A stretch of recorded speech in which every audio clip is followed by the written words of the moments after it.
Gracias, doctor Álvarez, muy bonita ponencia.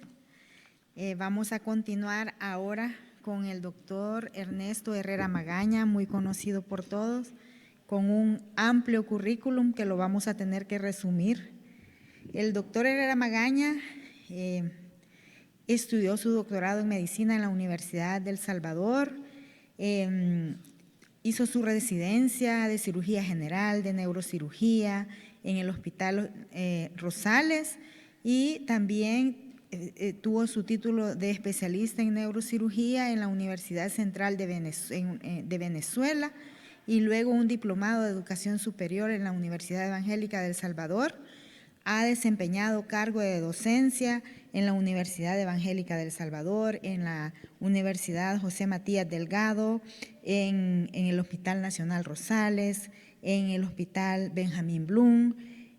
También es miembro del comité editorial de la revista online de la Federación Latinoamericana de Asociaciones de Neurocirugía, miembro internacional del comité editorial de la revista Surgical Neurology Online, miembro internacional del comité editorial de la revista Neuroeje de Costa Rica y miembro del comité editorial de la revista Terapia Endovascular El Salvador.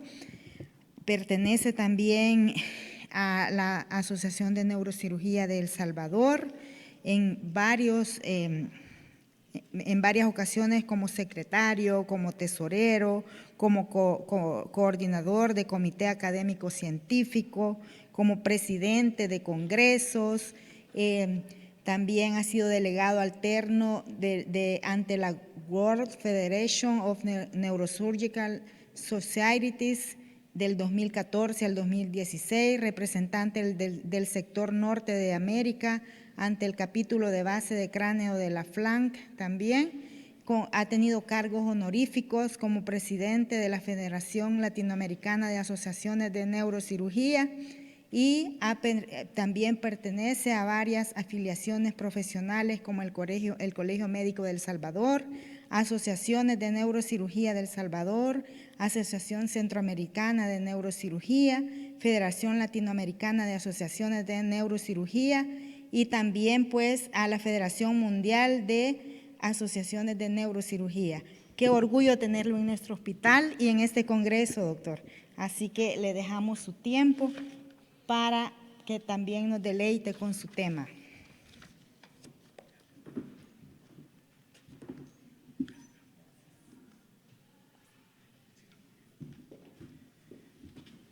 Muchas gracias. Quiero agradecerles sobre todo al comité organizador por darme la oportunidad de estar con ustedes este día, sobre todo en un día tan especial como es un día conmemorando el recuerdo del doctor José Rothman. Pepe, o sea, un tremendo cirujano, creo que todos lo conocieron, una persona con un corazón muy noble, que durante muchos años tuvimos la oportunidad de compartir. Este día para mí ha sido especial porque, o sea, lo recordamos con cariño, lo conocí desde que era residente y a través de la vida él tuvo muy buenos efectos en mi vida y por lo tanto, así que gracias al comité organizador por permitirme estar este día acá.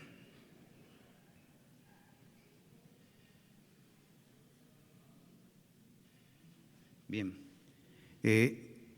vamos a hablar un poquito sobre escoliosis pediátrica. La escoliosis pediátrica con una perspectiva neuroquirúrgica en el abordaje multidisciplinario. Esta charla, pues la he tratado de orientar sobre todo desde el punto de vista académico, pero también de enseñanza, para una enseñanza del día a día que todos nosotros como médicos debemos de practicar.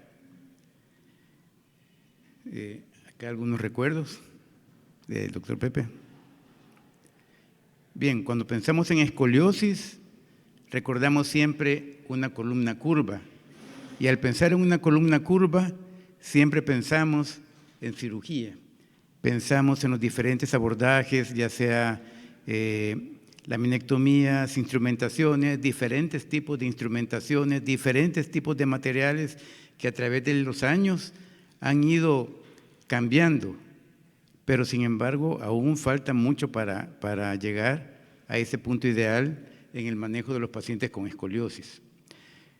Como decía el doctor Álvarez en su charla, que fue una belleza de charla, sí, el doctor De Vito es uno, creo que todos lo conocen, ortopedista norteamericano que desde hace muchos años, aproximadamente 30 años, asiste al Hospital Bloom a ayudarnos con el manejo de los niños con escoliosis.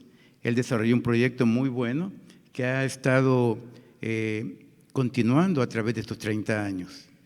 Revisando sus estadísticas, veíamos que a nivel mundial sus estadísticas andaban en el rango del 10% de problemas en cuanto al proceso quirúrgico, ya sea porque la colocación del tornillo, cuando se colocan estos tornillos, pues no está alejada de un factor, de un accidente quirúrgico.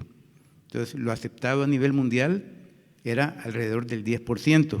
Luego se bajó al 3%, pero con el uso de la robótica, el doctor De Vito en sus publicaciones la bajó a 0.8%. O sea, una casuística muy buena, tiene una tremenda casuística y un desarrollo en su vida profesional enorme. Bien, escoliosis, pues tenemos que entender algo de la columna. Cuando vemos la escoliosis y vemos la columna vertebral, sabemos que la columna en sus 3 ejes está en una forma mecánica apoyándose en diferentes aspectos. Uno de ellos son los discos intervertebrales, las facetas, que son los puntos de apoyo de un hueso con otro hueso y que permiten darle el movimiento y el sostén. No olvidemos lo que corresponde a la parte musculoesquelética también. La parte muscular ligamentaria es importantísima porque también es la que le va a dar la fortaleza, le va a dar la estabilidad a la columna. Esos movimientos de flexión, extensión, lateralización son en gran parte dados por estas estructuras musculares. Dentro de estas estructuras musculares es muy importante hablar de los paravertebrales. Los paravertebrales, como ustedes ven, rodeando y, como dice el nombre, a la par de la columna, son los que le van a dar el sostén principal para que ejerzamos esos movimientos y esa dinámica. Pero ¿qué sucede cuando cambiamos a una mecánica de una columna con una curva patológica? Pues también cambian los músculos. ¿Por qué? Porque vienen los movimientos más bien los espacios de flexión y extensión que van a generar músculos contracturados y músculos elongados. Esto es importante, ¿por qué? Porque una de las primeras causas de consulta es dolor. El dolor que nos va a llegar a la consulta y que en un niño que puede tener 4, 5, 6, 7 años, a veces, bueno, nunca lo vemos como normal. Es raro que un niño llegue quejándose por dolor, ¿me entiende? Es raro. Y entonces ahí es cuando debemos de empezar a pensar que no está bien. Hay algo que no está bien. El eje de la columna. El cuerpo humano es sabio. Es sabio y siempre busca la verticalidad.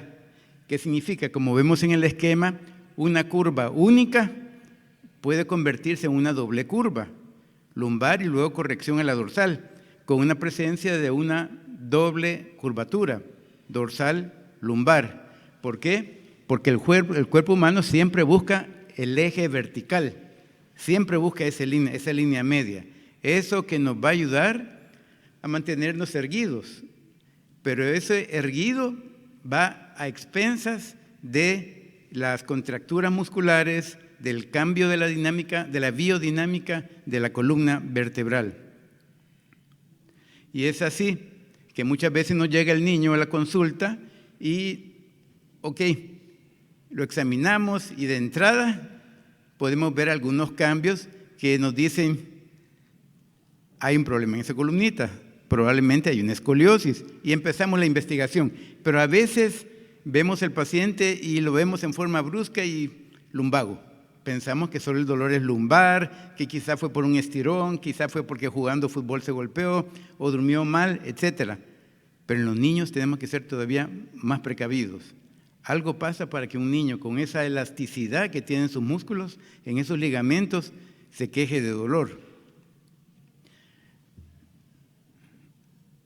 Bien, entonces la temática de este día está orientada a la escoliosis pediátrica.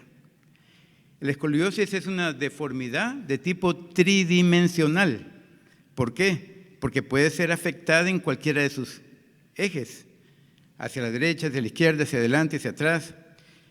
Puede ser de diferentes tipos, idiopática, congénita, neuromuscular o incluso asociada a malformaciones del neuroeje. Y esto es importante, porque cuando uno piensa en escoliosis, uno piensa muchas veces en el hueso, en la columna, en esa curva. Pero es importante recordar que hasta el 30% de las escoliosis consideradas idiopáticas tienen una causa neurológica asociada.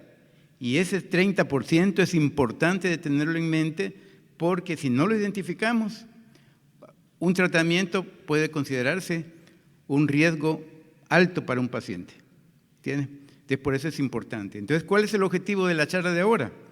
Conocer la enfermedad para brindar un diagnóstico y manejo conjunto en forma precoz. La escoliosis tiene una serie de términos basados en el origen. Así tenemos la idiopática, como dice su nombre, no sabemos qué lo causa. La congénita, que está asociada a anomalías vertebrales. La neuromuscular, que casi siempre tiene un componente del encéfalo, en el cual altera lo que es las estructuras musculares, y de ahí viene la curvatura que se va desarrollando a través del tiempo. Las asociadas al neuroeje, que frecuentemente las vemos en nuestro hospital. La escoliosis sindrómica, neurofibromatosis, el Marfan, el Ehlers-Danlos, diferentes tipos de síndromes que llevan per se una asociación con escoliosis por las zonas que afectan, las zonas de crecimiento, las zonas del trayecto del nervio, etc. Tenemos un ejemplo de una escoliosis idiopática, una niña que consultó por dolor y consultaba por dolor y seguía consultando por dolor, hasta que en su momento, pues, obviamente desarrolló una curva. Cuando nos llegó ya tenía una curva bastante acentuada y ya a los 14 años, pues obviamente tenía otro componente, no solo dolor, era el componente estético, una niña, ¿verdad? Ya la curvatura, ya estaba haciendo cambios físicos, etcétera. Pues afortunadamente, bueno, en la jornada del doctor De Vito, la semana pasada, pudo ser resuelta.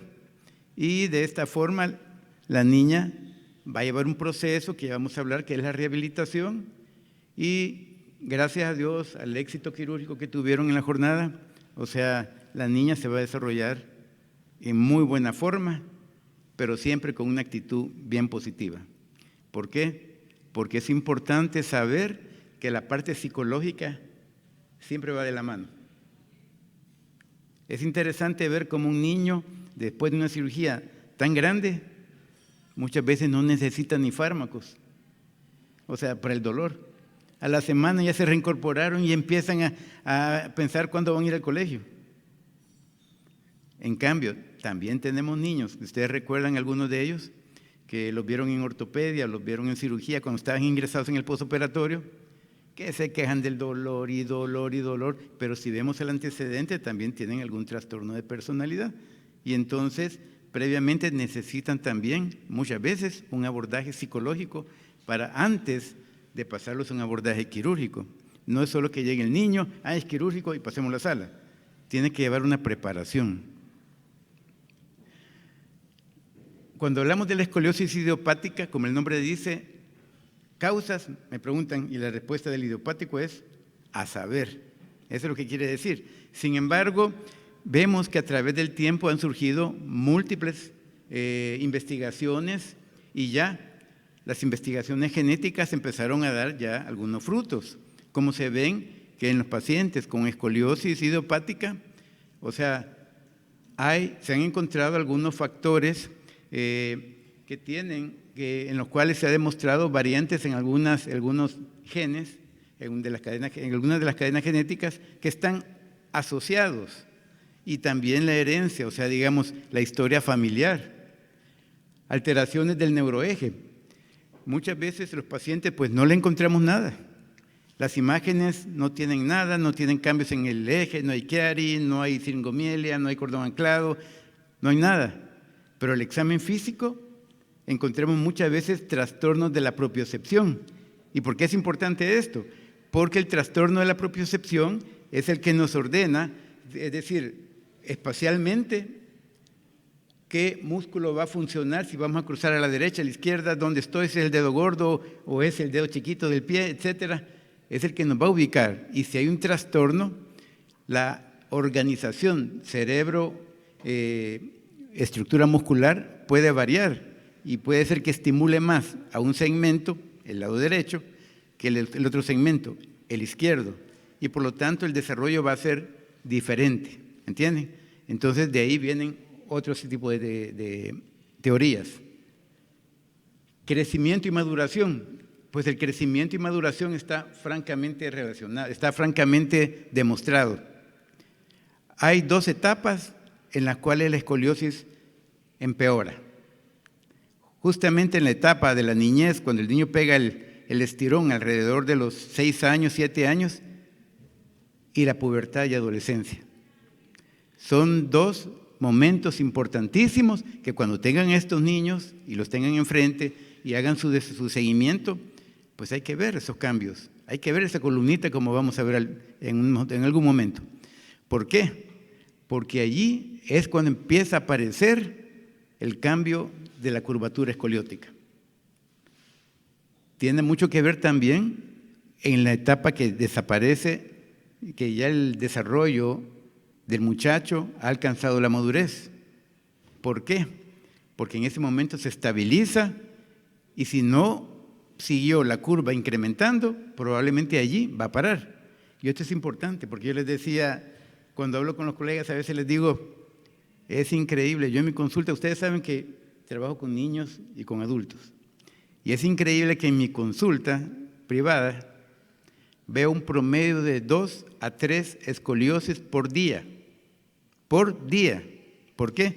Porque me llegan con lumbago o me llegan con dorsalgia y siempre paso, digamos, si es el señor, paso a la señora y le digo, usted no lo quiere, ¿eh? ¿Por qué, doctor? Mire, ya 30 años de casado y no le he visto la espalda.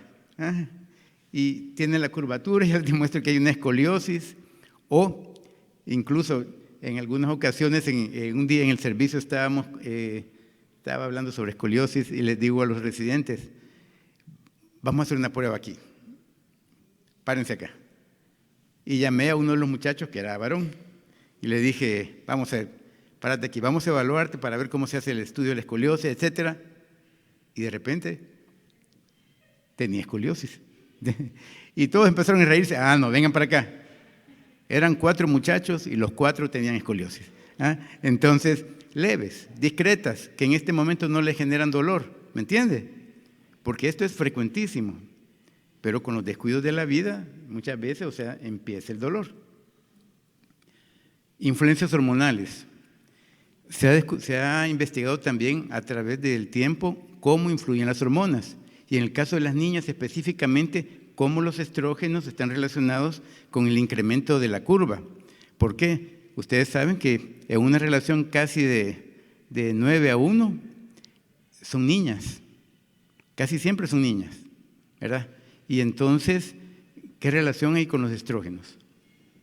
Integridad del tejido conectivo, también la laxitud, que dan algunas patologías, también generan debilidad en la estructura de los músculos, por ejemplo, los paravertebrales. Y eso facilita que, como hay un músculo que traccionan más, si los derechos traccionan más, la curva se va a ir hacia la derecha. Y a través del tiempo, pues va a ir haciendo una curvatura creciente. Factores ambientales. Se ha hablado sobre la vitamina D, sobre la mineralización, y las asimetrías también relacionadas con la carga, las mochilas, los pesos a cargar, la postura, si están sentados enfrente de la computadora por largos tiempos, etcétera. Todo eso se ha hablado. Cuando nos pasamos el tema de la escoliosis congénita, pues vemos acá que hay una serie de elementos que son de los más importantes. ¿Por qué? Esta es la patología más difícil de manejar. Cuando vemos la serie de correcciones de escoliosis, la escoliosis asociada a malformaciones óseas es la que pierde. La frecuencia de complicaciones en el manejo de la escoliosis asociada a malformaciones óseas es relativamente alta, ¿me entiende? Y ahí sí estamos en problemas. También hay que pensar, como ya mencionamos, de que usualmente la escoliosis asociada a malformaciones óseas esconde también problemas del neuroeje, Chiari, siringo, cordón anclado, etcétera. Y por eso es importante investigar.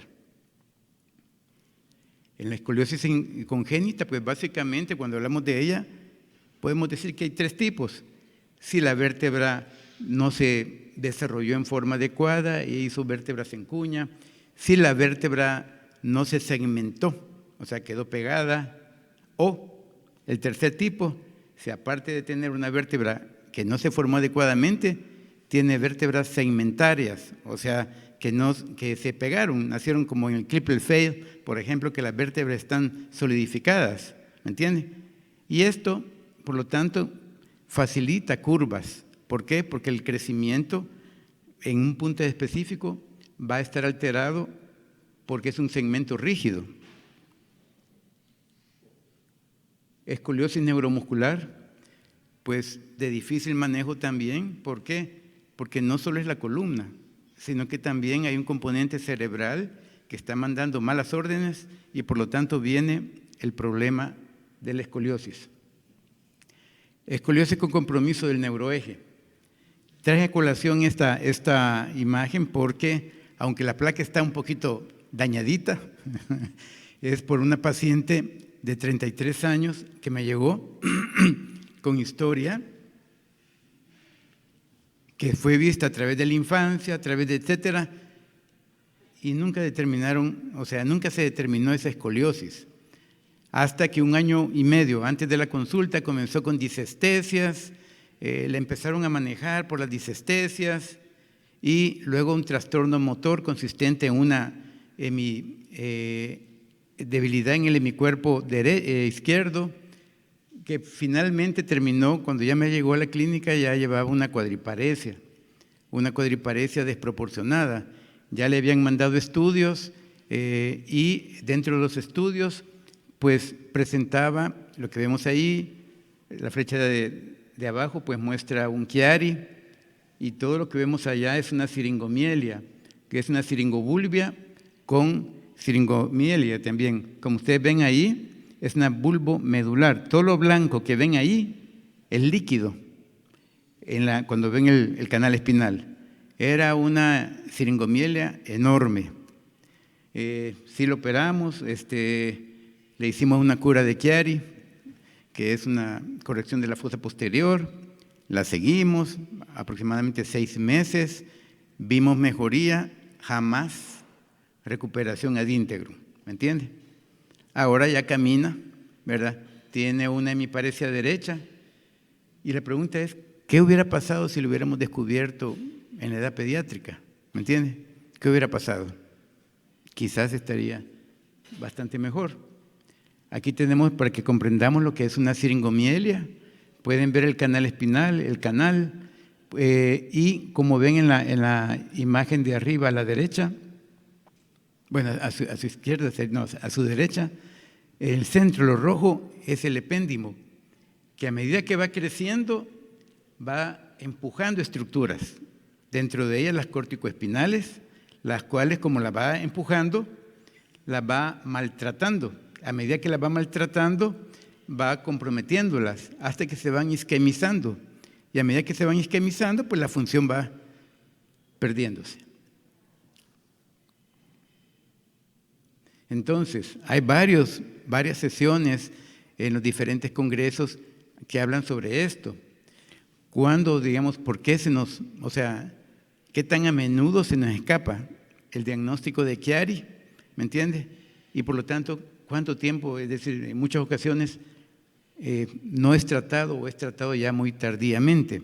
O sea que esto no es raro, es frecuente y por eso lo tenemos que tener en mente siempre que veamos a un pacientito. Hay algunos diagnósticos que son más fáciles, ¿verdad? Nos llega el niño, tiene un gran estigma, tiene ese mielomeningocele, una curvatura, le mandamos la resonancia y en este caso, pues como les decía, en el caso de las malformaciones congénitas, de las escoliosis congénitas, podemos ver en las flechas aquí a la izquierda, o sea, una siringomielia, un cordón anclado y en al final podemos ver, si ustedes se fijan bien donde señala la flecha, se mira una barra. Esa barra que vemos en medio está partiendo el canal espinal en dos, que consiste en algo que se conoce como diastematomielia. Allá medio, bueno, no tengo puntero, pero ahí podríamos tratar de identificar eso. Este es un ejemplo de un cordón anclado. Ven el cono medular más abajo. Entonces, ¿cuándo sospechar una participación de que el neuroeje está comprometido? Cuando veamos una curva, por ejemplo, hacia la izquierda, o sea, hacia el lado cardíaco. ¿Por qué? Porque casi siempre por eventos fisiopatológicos la curva es hacia la derecha, pero si se hace a la izquierda es más compleja porque presiona el hemitórax izquierdo y nos va a dar problemas respiratorios y problemas cardíacos. Cuando veamos pacientes con cualquier tipo de sospecha, por ejemplo, dolor neuropático, disestesias, neuropatías. Cuando también veamos lesiones cutáneas en la línea media, estigmas. Y cuando tenemos también que la escoliosis en el niño la diagnosticamos tempranamente, o sea, usualmente abajo de los 10 años. Entonces, estos niños hay que pensar de que probablemente para que se haya presentado tan rápido, tiene algún componente del neuroeje. Y aquí viene lo importante, el diagnóstico clínico. El diagnóstico clínico es algo del día al día. Siempre estamos acostumbrados que tomamos los signos vitales en el niño, vemos cómo va su desarrollo psicomotor, cómo está la parte cardiovascular, el perímetro cefálico, la estatura, ¿verdad? Ese es el examen básico que hacemos en el niño.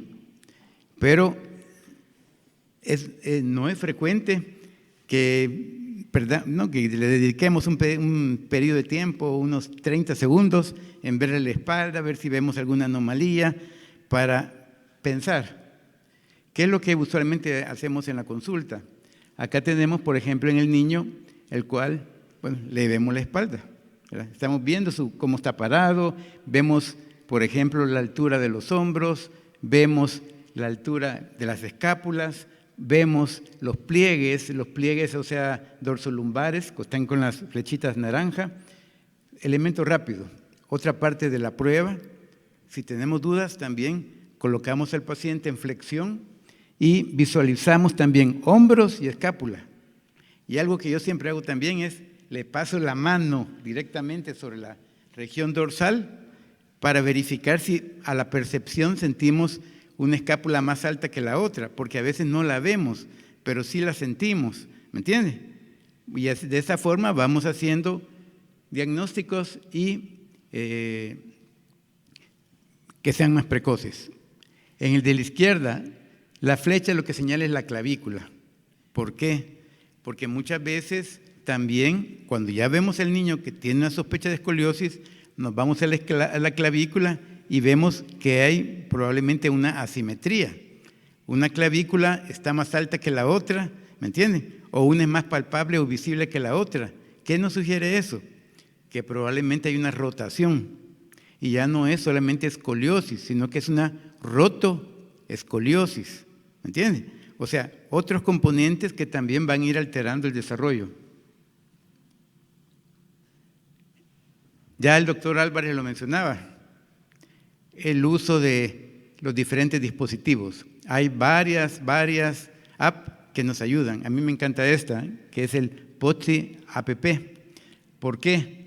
Me permite medir en base a 3 puntos específicos para hacer un seguimiento en el niño. Podemos ver arriba la región acromioclavicular, las axilas y lo que respecta al pliegue de la región dorsolumbar. Tomamos una foto, hacemos el marcaje y nos permite, como ustedes pueden ver ahí, la diferencia de lecturas. Las rayas de abajo pueden ver que hay 2 rayas. Esas 2 rayas nos dicen que el pliegue en la derecha está más bajo y en el izquierdo, o al revés, perdón, en la izquierda está más bajo y en el lado derecho está más alto, lo que nos habla de escoliosis. Esto nos sirve para hacer un seguimiento, luego que lo vemos a los 6 meses usualmente, podemos volver, tomamos otra foto, comparamos las 2 fotos y de esa forma, hacemos un seguimiento más efectivo. Aquí tenemos otro seguimiento, otro, utilizando siempre la misma app. Estudios de neuroimagen. En los estudios de neuroimagen, pues tenemos los estudios básicos. Vemos aquí las radiografías simples. En este caso se trata de una niña basquetbolista de 14 años que llegaba por dolor cérvico-dorsal. Y ya me la mandaron con este tipo de imágenes, ¿okay? En las cuales se miraba la curvatura de la región cérvico-dorsal asociada a una malformación también en los cuerpos vertebrales. Utilizamos, como puede ver arriba, también la app para ver también la región dorsolumbar y de esta forma, pues por el momento se le está dando un seguimiento clínico conservador. Otro niño también en el cual neurofibromatosis, ya vieron las manchas café con leche, ¿verdad? Y utilizamos también la app, seguimos con radiología, luego con imágenes para tratar de hacer un diagnóstico más adecuado. Otro caso. Ahora, ¿cuál es el set básico que debemos de realizar en un paciente que nos llega con sospecha de escoliosis? Las radiografías simples, dorsal, lumbar. ¿Por qué dorsal, lumbar? Porque la curva puede engañarnos en un momento determinado y no vemos la curva dorsal y tenemos que hacer dorsal y lumbar. Lo importante es que siempre que manden la orden tenemos que colocarle columna dorsal y lumbar de pie, ¿me entiendes? La AP, que sea la proyección de pie, porque cuando el paciente está acostado, que usualmente las hacen acostado, perdemos esa curva. La proyección del bending. El bending es una proyección en la que le pedimos al paciente que haga una flexión lateral, derecha e izquierda, la cual nos permite en su momento ver la flexibilidad de la columna. Esto con fines de seguimiento y para propuestas quirúrgicas también. De nuevo, las laterales y la aplicación de la app. Cuando ya tenemos algún tipo de proyección quirúrgica, también nos interesa ver lo que es la pelvis, las manos. ¿Para qué? Para hacer la medición ósea, que la podemos hacer a través de un índice, midiendo en la cresta ilíaca lo que es el índice de Risser, que nos ayuda para ver maduración. ¿Por qué? Porque en base a ella podemos definir, ya está madura, ya creció, la curva se estabilizó. ¿Me entienden? O al mismo tiempo, esta niña le falta crecer, podemos continuar con el manejo expectante para darle un tiempo, 6 meses, 1 año, para su manejo quirúrgico. El ángulo de Cobbs, otro tipo de elemento que también nos ayuda, es básico para hacer un seguimiento radiológico, qué tanto se ha ido angulando. Sabemos que todo niño con una angulación arriba de 50 grados, es quirúrgico, ¿me entiende? Y también los escoliómetros. Hay AP también que nos ayudan para medir en base a imágenes la medición de la curvatura de la escoliosis, como ven allá en el lado superior izquierdo. Tratamiento. Como dice el enunciado, el tipo de anomalía, la localización, la edad, son factores que determinan el progreso de la escoliosis, de la curva. ¿Por qué? A más temprana edad sabemos que su progreso puede ser rápido. ¿Por qué? Porque todo lo que hemos mencionado. Pacientes que nos llegan muy tarde, su pronóstico es más reducido. Observación con y sin corsé, uno de los tratamientos que usualmente hacemos. Se hace el diagnóstico, hacemos las mediciones que hemos mencionado, vemos el crecimiento también, su estatura, vemos también, o sea, factores extra y no siempre, en algunas ocasiones, pues utilizamos el uso de corsé, más las recomendaciones básicas como es la fisiatría, la natación y ciertos ejercicios que utilizamos a través de métodos fisiátricos como es el método de Scrooge, que es una belleza para el manejo de los pacientes y prevención del crecimiento. Manejo quirúrgico. No voy a hablar sobre el manejo quirúrgico porque, digamos, podría hablarles un montón sobre el manejo quirúrgico, pero realmente la orientación que yo tenía para esta charla era más que todo que conozcamos la escoliosis, que la entendamos y que sepamos que tenemos que ser precoces en el momento del diagnóstico. Hay diferentes tipos de instrumentación, como ustedes ven acá, el de la derecha. Estos son unos materiales que nos permiten ir haciendo elongaciones. Son niños que muchas veces, como en el caso de la curva de esta bebé, o sea, esta curva tiene que, ¿cómo se llama? Tiene que, es decir, es enorme y no se puede hacer una corrección inmediata. Y lo que se quiere hacer es frenar el incremento de la curva.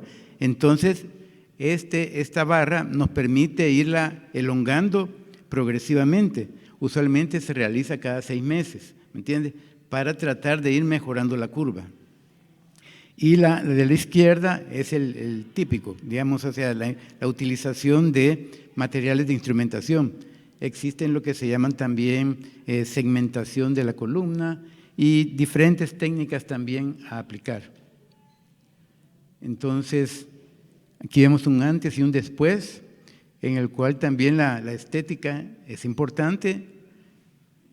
Evidentemente lo funcional es lo prioritario, pero la estética es importantísima porque también tenemos que pensar en la parte del niño, ¿verdad? Que crece, hace una curva y bueno, desarrolla trastorno psicológico por esa curva. Algunas interrogantes que siempre hemos tenido, y yo la he tenido en particular, es influencia de la mochila escolar en la escoliosis. Todos se recuerdan y han visto a sus hijos cuando van al colegio. Y todos con una gran mochilota. Yo tuve en un día, porque yo cuando iba a dejar a mi hijo miraba y que los niños caminaban así. ¿Por qué? Porque llevaban la mochila, ¿verdad? Otros la llevaban aquí colgando porque se ven más sexy, ¿verdad? Si la llevan así. Y de séptimo en adelante nadie quería usar rodos, ¿verdad? Porque eran grandes. Ya los de séptimo tienen que llevar mochila. Entonces yo miraba las grandes mochilotas y un día le dijo, señor papá, quiero ver cuánto pesa tu mochila. 25 libras, ¿entiendes? 25 libras. Y empecé a preguntarle a mis pacientes cuando me llevaban niños por dolor y hablamos del tema y le preguntaba a los papás, ¿y ustedes ya vieron la mochila? Sí, doctor, fíjese que yo no sé cómo hacer. Y ya las pesaron, ¿cómo no? Pesa 30. Le dije, 30. Entonces, o sea, y empezaba a ver y me surgió la pregunta, o sea, ¿qué tanto participa la mochila? Sobre todo pensaba yo en la idiopática, ¿entiendes? O sea, ¿qué tanto participa? ¿Cómo funcionan los músculos al llevar peso?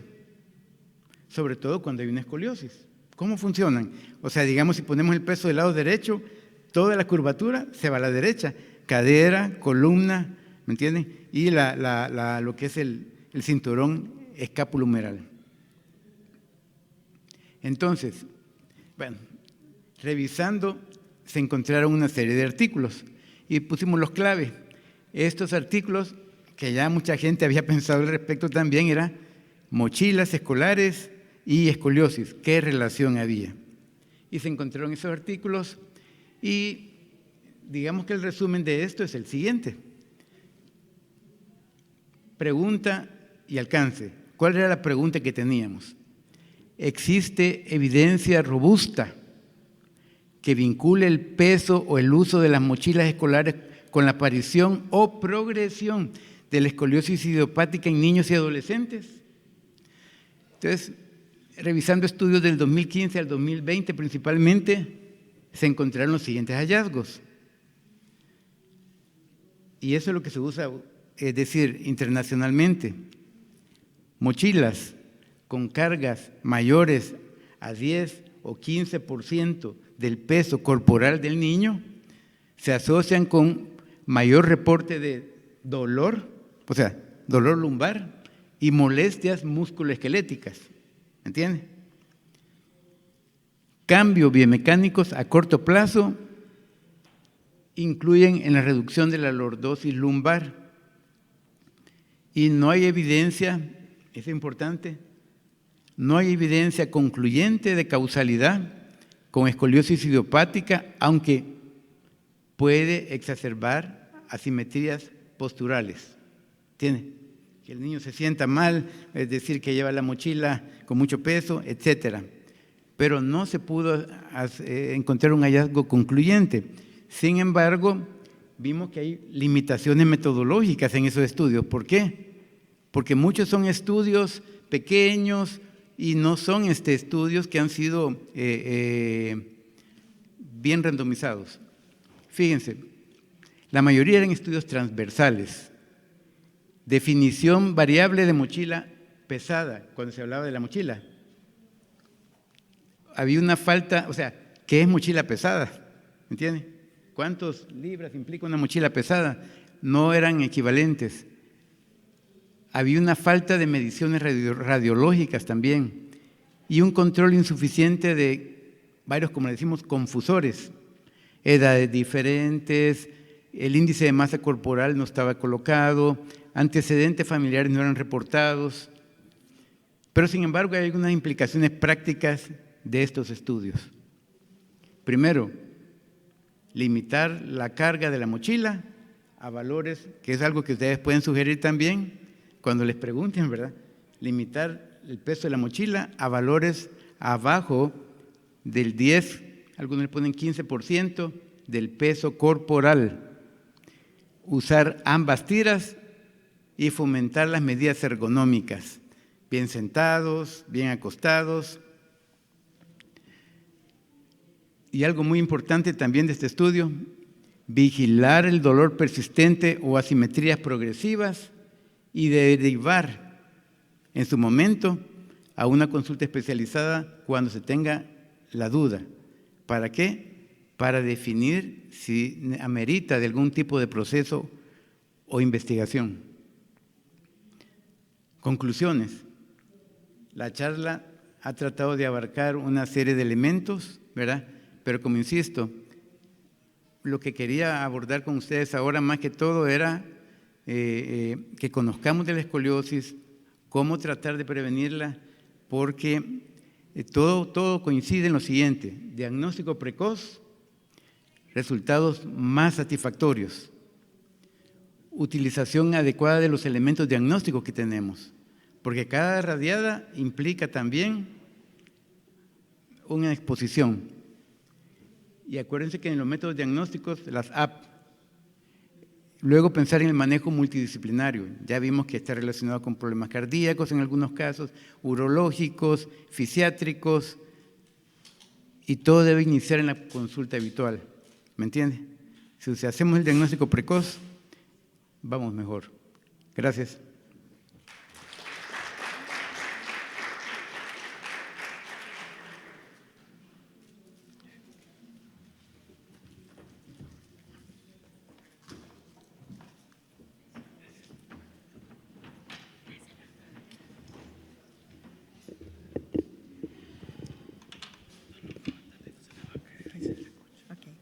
Muchas gracias, doctor Herrera Magaña. Ahora la doctora Lourdes María Molina nos va a hablar de Código Ictus.